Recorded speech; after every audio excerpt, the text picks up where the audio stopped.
प्रिय विद्यार्थियों नमस्कार। एजुकेशन स्कूल परिवार में आपका स्वागत है। हम दिल्ली पुलिस कांस्टेबल के प्रीवियस पेपर सोल्व कर रहे थे। 11 दिसंबर 2020 इवनिंग शिफ्ट के हमने 8 क्वेश्चन सोल्व कर लिए थे। क्वेश्चन नंबर 9, एक बैंक ने अपने ग्राहकों के लिए एक प्रस्ताव देते हुए कहा कि यदि वे 8% वार्षिक ब्याज दर पर जब ब्याज अर्धवार्षिक रूप से चक्रवृद्धि किया जाता है x रुपये निवेश 1 वर्ष के लिए करेंगे तो वर्ष के अंत में उन्हें 20,280 रुपये प्राप्त होंगे। यदि ग्राहक 16% वार्षिक ब्याज दर पर 2 गुने समय के लिए x धनराशि का निवेश करना चाहता है तो ब्याज वार्षिक रूप से चक्रवृद्धि किया जाता है तो चक्रवृद्धि ब्याज कितना होगा। भी देखो, स्टार्टिंग में बैंक क्या बोलता है, रेट तो 8% रहेगी और समय करना आपको 1 वर्ष के लिए, तो आपको कितनी धनराशि प्राप्त होगी, 20,280 रुपये। यानी ये क्या है, अमाउंट, मिश्र धन 1 वर्ष के अंत में मिलने वाला। ठीक है, तो देखो रेट 8% और ब्याज का भुगतान किस तरह करेगा बैंक, चक्रवृद्धि आधार पे अर्धवार्षिक। यदि 6 महीने में भुगतान करना है यानी दर क्या हो जाएगी 6 माही, तो क्या हो जाएगा, दर को 2 से भाग कर दो और समय को 2 से गुणा कर दो।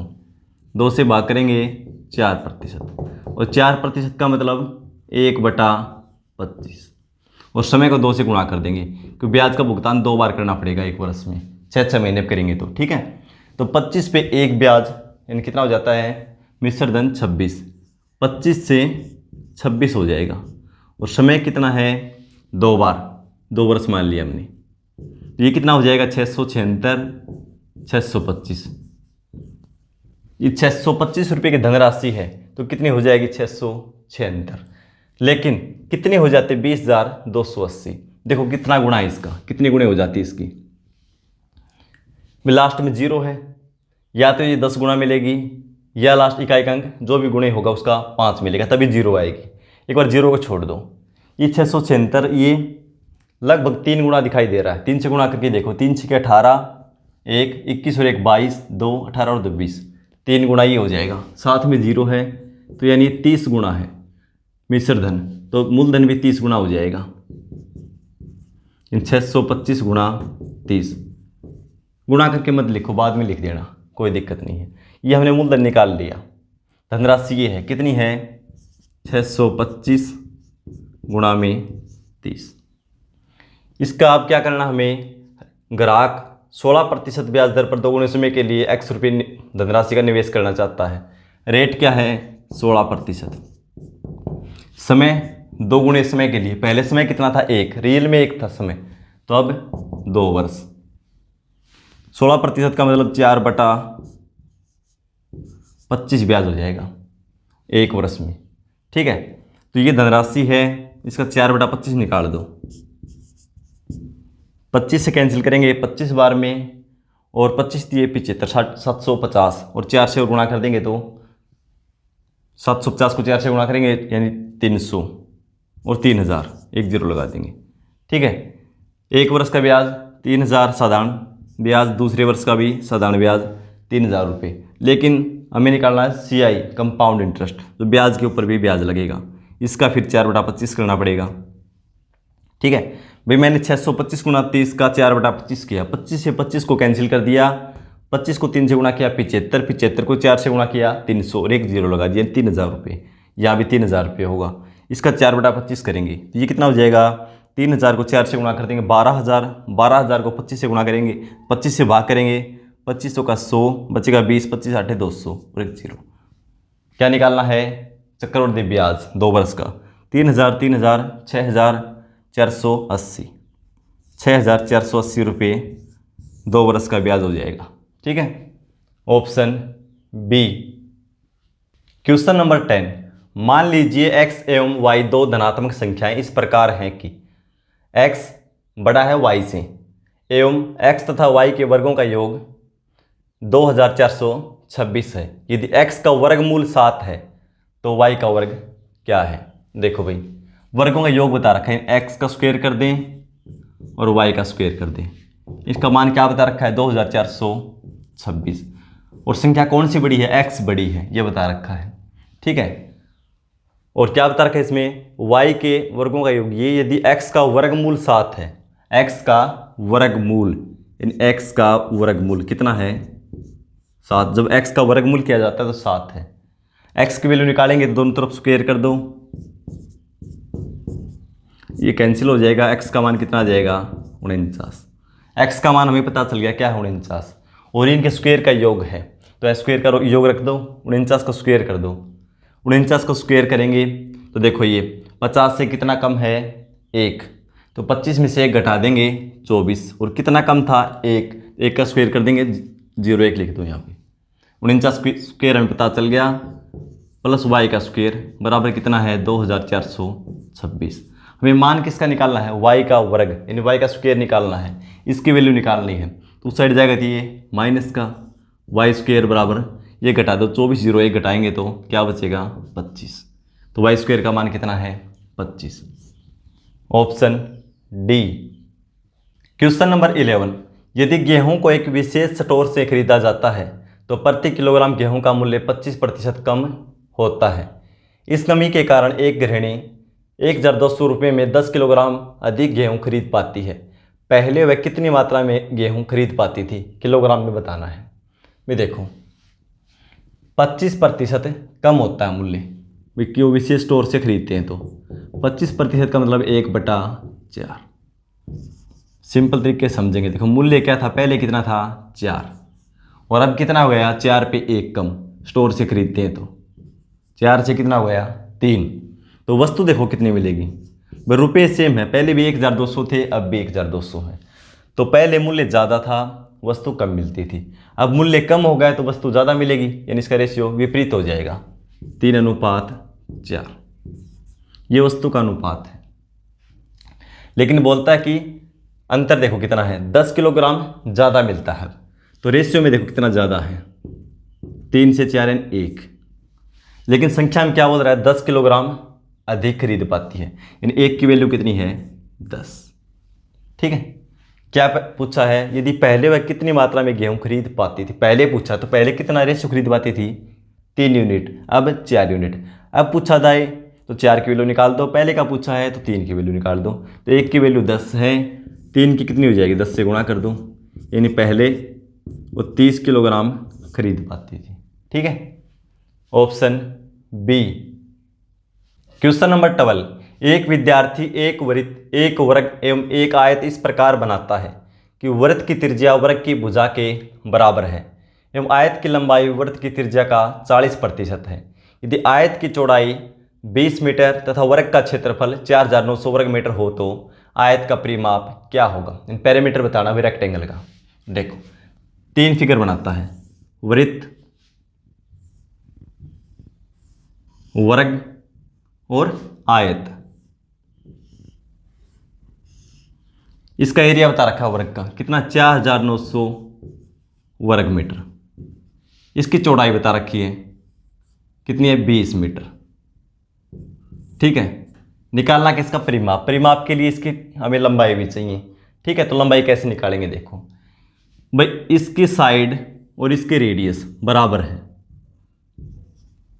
ठीक है, तो वर्ग का क्षेत्रफल क्या होता है ए स्क्वायर, ए गुणा ए, क्योंकि चारों भुजाएं क्या होती हैं बराबर होती हैं। और एरिया कैसे निकालते हैं ए गुणा ए, यानी ए स्क्वायर का मान क्या है 4900, तो ए का मान क्या आ जाएगा 4900 को वर्गमूल निकाल दो, कितना आ जाएगा 70। तो हमें साइड पता चल गई 70।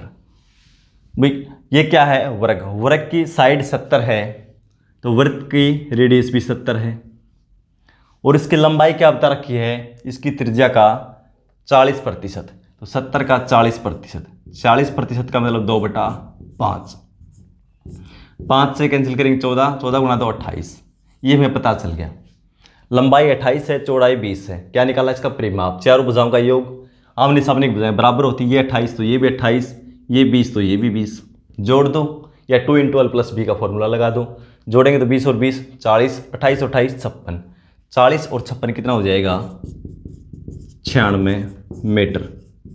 ठीक है, ऑप्शन डी। क्वेश्चन नंबर 13, एक कारीगर एक वृत्ताकार मेज बनाता है लेकिन दुकानदार उससे मेज की त्रिज्या 10% कम करने को कहता है। मेज के क्षेत्रफल में कितने प्रतिशत की कमी होगी। इसके रेडियस को 10% कम करने के लिए बोलता है, तो उसका एरिया में कितनी कमी आएगी ये पूछा है। तो देखो 10%, 10% का मतलब 1/10। तो रेडियस पहले हम 10 मान लेते हैं और 10 पे 1 कम, बाद में कितनी कम करने के लिए बोलता है 1, यानी पहले 10 फिर बोलता है 9।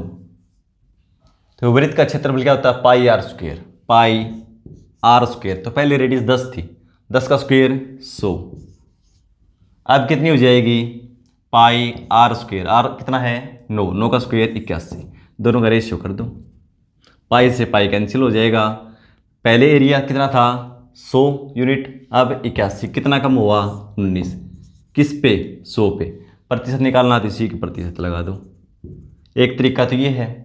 दूसरा फॉर्मूला सीधा भाई -2x + x²/100, ठीक है। कमी की जाती है माइनस, वृद्धि की जाती है यहाँ प्लस या माइनस हो जाएगा, ठीक है। 2x कितनी कमी की जाती है 10% की, तो 10 × 2 20, यानी -20 प्लस 10 का स्क्वायर 100/100, यानी 20 में से 1 घटा देंगे 19%। माइनस किसको दर्शाता है कमी को, ठीक है। Option B. क्वेश्चन नंबर 14, एक रूम कूलर का अंकित मूल्य 4500 रुपये है और यह 15% ऑफ सीजन छूट पर उपलब्ध है। दुकानदार ने एक और छूट देकर उस कूलर को 3519 रुपये में बेच दिया, दूसरी छूट का प्रतिशत कितना है। मैं देखो पहले अंकित मूल्य कितना उसका 4500 रुपये, यह अपने आप में 100% है। पहली छूट कितनी है 15%, तो इसकी वैल्यू 15% कम हो जाएगी, कितनी हो जाएगी 85%। 100 में से 15 घटा देंगे 85%, और 85% को हम कैसे लिखेंगे 85/100, यानी 5 से कैंसिल करके लिखेंगे 17/20। शॉर्ट फॉर्म में चलते हैं इसमें भाई, ठीक है। अब ये वैल्यू अपने आप में 100% है, इस पर एक और डिस्काउंट देता है, कितना देता है वो बताया नहीं, तो हमने मान लिया वो x% का देता है। 100 में से x घटा देंगे, ठीक है, क्यों अपने आप में 100% है और ये x% दे दिया, तो 100 - x प्रतिशत के लिए बटा में 100, ये डिस्काउंट दे दिया। दूसरा ये देने के बाद उसका मूल्य क्या है 3519 रुपये, इसमें उसने बेच दिया, यहाँ x की वैल्यू आ जाएगी। 2 0 से 2 0 कैंसिल कर लो, 5 से 4, 5 से 9, ठीक है। अब 3 और 5 8 और 1 9, 9 9 से कैंसिल हो जाएगा, 9 3 27, बचेगा 8, 9 9 81 और 9 1 9। अब क्या बचा 17, 17 से देखो कैंसिल हो जाएगा, 2 बार में 34 बचेगा 5, 17 3 51 हो जाएगा, 2 बार में 34 बचेगा 5, 3 51, ठीक है। अब देखो 100 माइनस ऊपर क्या बचा x बराबर 4 भाग में, उस साइड जाएगा तो गुणा में, 23 × 4 92। यहाँ से x की वैल्यू निकालनी है, 100 में से x घटाया तब क्या है 92, तो x की वैल्यू कितनी है 8%, ठीक है। Option D. Question number 15, electronics दुकानदार ने 400 रुपये प्रति पंखा के मूल्य पर 3 पंखे खरीदे। ऑफ सीजन सेल के कारण उसने एक पंखे को उसके क्रय मूल्य के 1/8 की हानि पर बेचा। हालांकि पूरे सौदे में वह 20% का लाभ कमाना चाहता है, उसे अन्य दोनों पंखों को एक साथ कितने लाभ प्रतिशत पर बेचना होगा। कितने खरीदे हैं 3, प्रत्येक है 400 रुपये का, तो उसका कॉस्ट प्राइस क्या हो जाएगा भाई 400 × 3 यानी 1200 रुपये, ठीक है। सेलिंग प्राइस क्या करना चाहता है भाई, टोटल पे वो 20% लाभ कमाना चाहता है, यानी कितने हैं टोटल 1200 रुपये में खरीदे थे, ये अपने आप में 100% है। जब 20% लाभ होगा तो इसकी वैल्यू 20% बढ़ जाएगी 120%। 120% को लिखेंगे 6/5, इस मूल्य पर बेचना चाहता है पूरे को, तीनों पंखों को, ठीक है। तो 5 से कैंसिल करेंगे, 2 बार में 4 और 0, 24 × 6 144, यानी कुल इस मूल्य पर वो बेचना चाहता है। लेकिन उसने क्या किया, एक पंखे को बेच दिया भाई, ऑफ सीजन सेल थी उसके कारण उसने एक पंखे को बेच दिया। किस पर बेचा, क्रय मूल्य का 1/8। क्रय मूल्य कितना था 400, 400 का 1/8 उसको हानि हुई है, यानी उसका क्रय मूल्य 8 था तो उसको 1 को हानि होगी, एक यूनिट की हानि हो गई। तो बेचा किस पे, यानी 8 में से कम कर दो, 7/8 पे उसने बेच दिया। हमें कॉस्ट प्राइस चाहिए न कि हानि। हानि निकालना हो तो इसका 1/8 निकाल दो, कॉस्ट प्राइस निकालना है, सॉरी सेलिंग प्राइस निकालना है तो इसका 7/8 कर दो, क्योंकि इस मूल्य पर बेचा है। 8 से 50 बार में 5 गुना 3, 5 गुना 7 35 और 0 350, यानी एक पंखे को 350 में उसने बेच दिया। भाई 3 पंखे को 1200 में खरीदा, तीनों को इस मूल्य पर बेचेगा तब उसे 20% का लाभ होगा। एक को बेच दिया, अब कितने रुपए में बेचे 2 पंखों को, इसमें से घटा दो। भाई 1440 में तीनों को बेचना है, एक को बेच दिया, अब 2 को बेचना है, कितने में 0 9 0 1, इन 2 पंखों को 1090 रुपये में बेचेगा ना बचे हुए 2 पंखों को, तब उसे 20% का लाभ होगा। पूछा इनको किस प्रतिशत लाभ पर बेचें, तो अब देखो ये क्या, उन 2 पंखों का सेलिंग प्राइस विक्रय मूल्य, कॉस्ट प्राइस 2 का क्या है, एक का 400, 2 का 800, तो इसमें से 800 घटा दो, यानी प्रॉफिट कितने में बेचना पड़ेगा 290 रुपये में। इन 290 रुपये का प्रॉफिट कमाना होगा 2 पंखों पर। प्रॉफिट हमेशा सीपी पे, कॉस्ट प्राइस पे, बटे में 800, कि 2 पंखों का तो 800 ही है ना, प्रतिशत के लिए गुणा में 100, इसको हल कर दो। 2 0 से 2 0, 2 से कैंसिल करेंगे 4, 2 से 1 4 5, 145 को 4 से भाग दे देंगे, 4 3 12, बचेगा 1, 4 3 सॉरी 2 बचेगा, 4 6 24, बचेगा 1, 4 दूनी 8, बचेगा 2, 4 5 20, यानी 36.25% के लाभ पर 2 पंखों को बेचना होगा, तब उसको पूरे लेन देन में 20% का लाभ होगा। ठीक है, 36.25, ऑप्शन सी। इस शिफ्ट के हमने मैथ के क्वेश्चन सोल्व कर लिए हैं। मिलते हैं अगली क्लास में, धन्यवाद।